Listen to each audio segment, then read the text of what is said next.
Сәлем, құрметті оқушылар. Біз қашықтықтан оқыту сабағымызды әрмен қарай жалғастырамыз. Бүгінгі біздің өтетін тақырыбымыз дауысқа арналған вокалдық жаттығулар.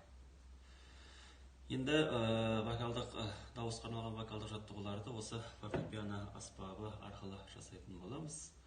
Бірінші жаттығуымызды мұқият тыңдаңыздар. Енді біздің бүгінгі жаттығуымыз, бірінші жаттығуымыз дауысқа арналған, яғни ерінімізге және сөйлеу мәнерімізге арналған жаттығудың бірі болып саналады. Мұқият тыңдаңыздар, қараңыздар.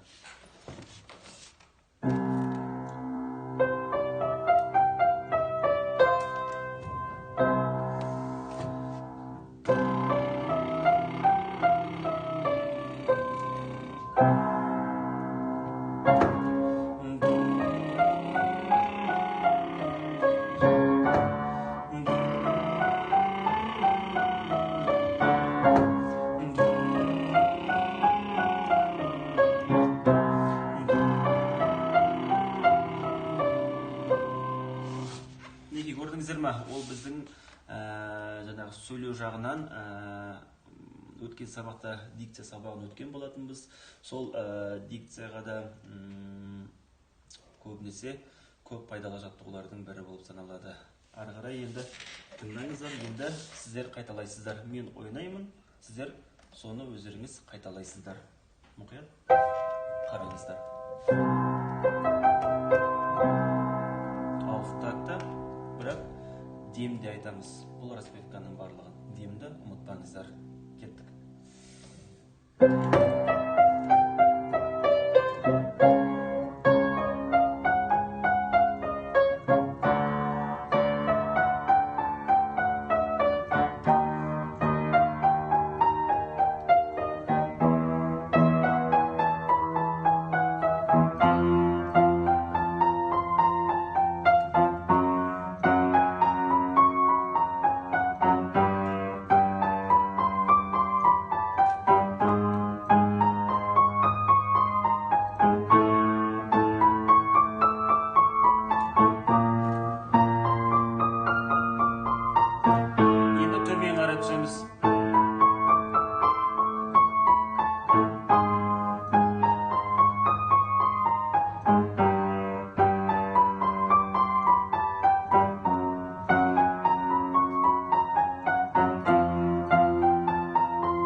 Енді біздің екінші жаттығуымыз ол бір дыбысты ұзақтыққа созу. Яғни осы фортепиано аспабымен мен қазір ойнайтын боламын. Бірінші мұқият тыңдап қарап алыңыздар, үйреніп алыңыздар. Ендігі қазіргі бір нотаны, яғни бір дыбысты ұзақтыққа созамыз. Түзу, ровно дейміз, орысша айтқанда түзу созуымыз керек. Бірақ осының бәрін дыханияда және дыбысты бәрін жоғарғы регистрға жақынырақ ұстаңыздар. Соған қарай жақынырақ айтыңыздар. Және демді ұмытпаңыздар. Демді диафрагмаға, яғни көгетке алатын боламыз. Диафрагмаға. Осын ұзақтыққа нотаны созамыз. Бірінші мұқият тыңдап алыңыздар.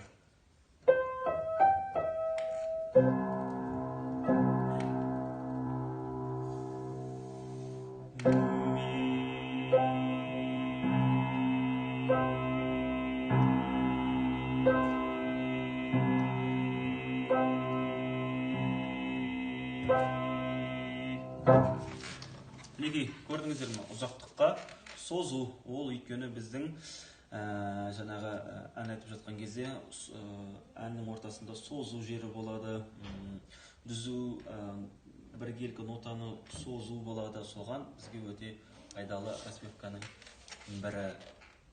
Енді ми деген дыбыспен сіздер қайталайсыздар. Дайынсыздар ма?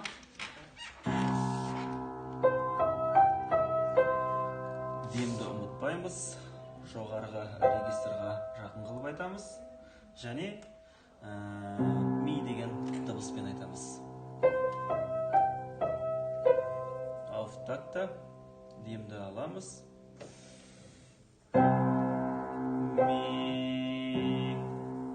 Ми дыбысымен.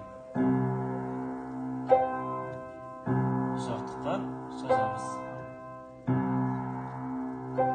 Бәрекелді. Тағы да бір рет. Кеттік.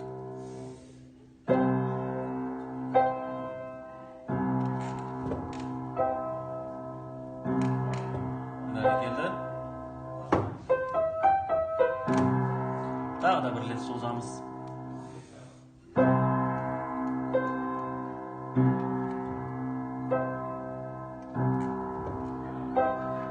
Бәрекелді. Енді соңғысы. Соңғы деміміз таусылғанша созуымыз керек. Ауықтакта дем.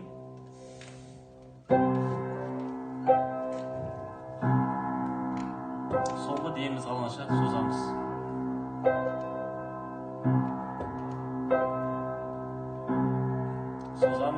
Созамыз.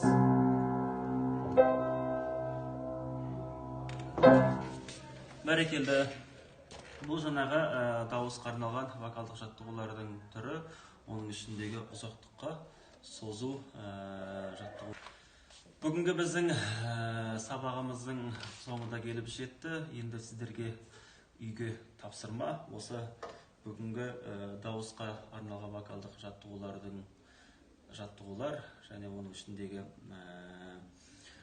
дикцияға және дыбысқа арналған жаттығу және де ұзақтыққа созу жаттығуымыз. Осыны үйде жақсылап өздеріңіз қайталаңыздар, дайындалыңыздар. Біз сіздермен келесі сабақта жолыққанша аман болыңыздар.